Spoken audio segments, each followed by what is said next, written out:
I'm Larry Fox. I'm the CEO of the Values Group. We do damn good business plans I like to talk about. But I'll really piggyback a little bit on what Wayne had to say. Personality and fit.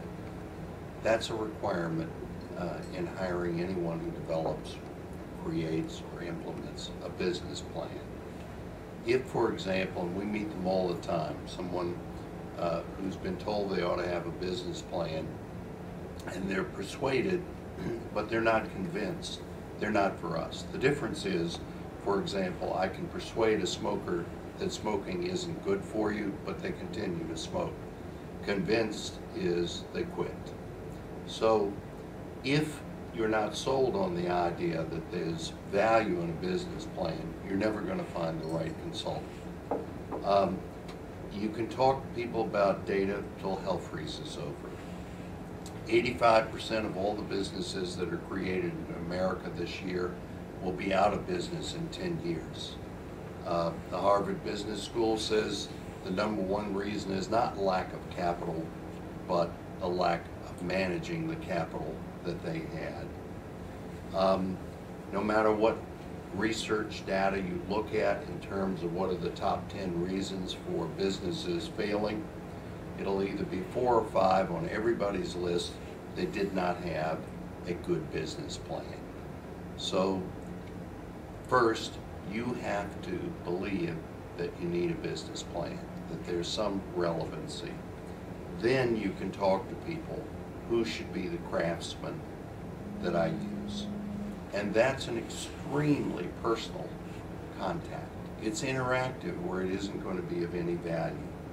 So you're looking for someone first that I say understands that logic is not universal. The joke is the teacher in the 3rd grade on the first day drops a map and she picks George, who's sitting in the very front row, and says, "Can you tell me where North America is?" The little kid gets up and points right at the continent. That's very good. And then she says, "Is there anyone in the class who can tell me who discovered America?" Kid raises his hand and said, "George." Because that's logical. Well, in the things that we do, logic simply isn't universal. We get people all the time, for example, that we've been recommended to help them get a loan, and they've been in business for years. And we'll start off by saying, what kind of research have they done for themselves? And say, what's the opportunity for your product or service?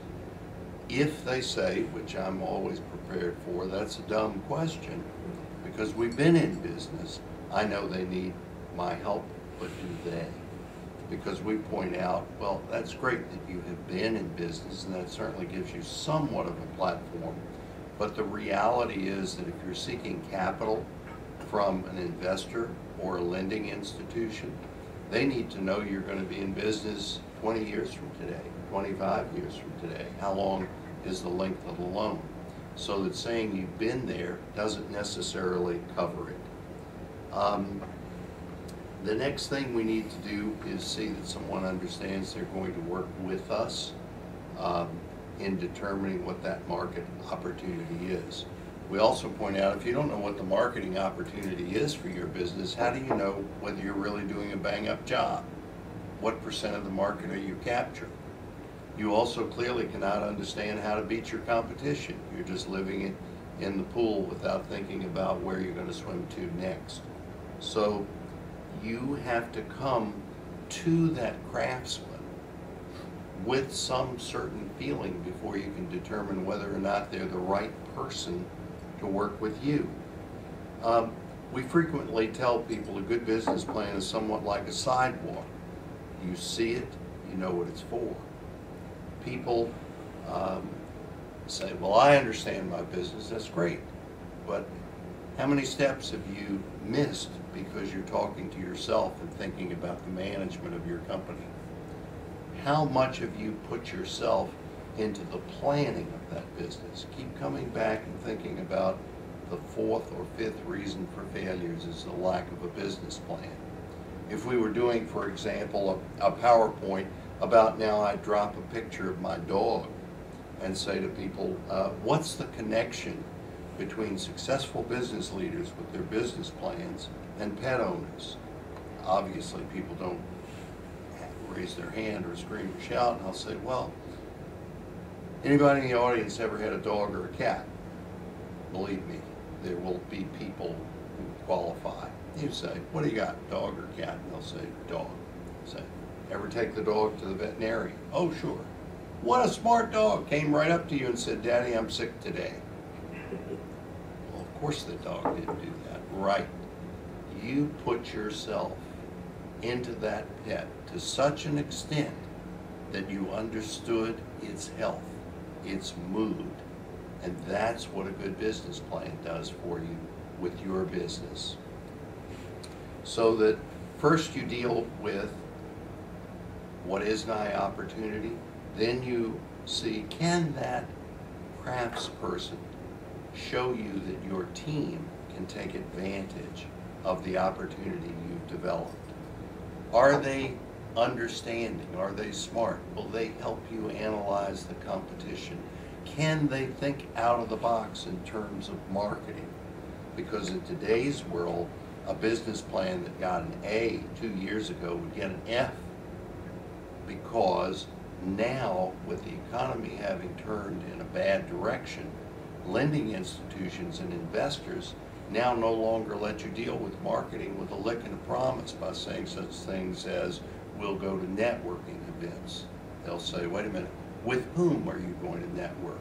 How much time are you going to spend? How much money are you going to spend? What is the result you expect from that? So that you begin to have that intuitive feeling, again, like the pet owner. Can the person think out of the box? A beautiful example is that a father calls his son, been married, 50th anniversary is next Tuesday. And he says, son, you know our 50th anniversary is next Tuesday. Well, sure, Dad. Well, I'm taking your mom out, and right at dessert, I'm telling her I'm leaving. He said, what? He said, I'm getting rid of her. Hell, 50 years with one woman is enough. She's an old bag. I want out. I want something young.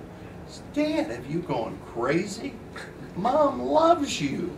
You all have been partners in everything. You're a shining example. You do everything together. You got to stop talking this way. He said, I didn't ask for your opinion. I just didn't want you shocked when she calls you the next day. I said, wait, Dad, wait. I got to talk to my sister. Maybe she can get logic to you. Will you not go anywhere? I'm going to have her call you in 5 minutes. He said, why not? Calls his sister, tells her what's happening. She's on that phone in 2 seconds. Dad, have you lost your mind? He said, I didn't ask for your opinion. I got all my cookies. I'm getting rid of her. She said, Dad, will you promise me one thing? He said, sure. Don't do anything till all of us get together as a family. We've made our flight arrangements on Wednesday. Will you promise not to do what you've said? I said, okay, I can wait a day. He hangs up, he looks over at his wife and said, see, I told you I could get them all there for Thanksgiving. Now, what do we do for Christmas? That's the type of consultant you need. Someone who's willing to think in a different direction. Someone who's willing and able to guide you to maximize your potential. The last thing we always look to is the assumptions. People come to me and they so frequently want to talk about their numbers. They're so proud of the numbers.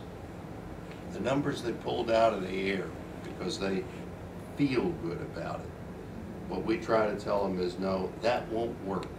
That investors, lenders, and you yourself have to know that your assumptions are reasonable. And if that isn't so, your numbers are valueless. Everybody's can do an Excel spreadsheet. Everybody's numbers are correct mathematically. So that's not what people look to today. And so my advice, obviously, we like working with people, but the most important thing is everyone should find the right advisor and they'll get the best results. My time is up and I thank you for yours.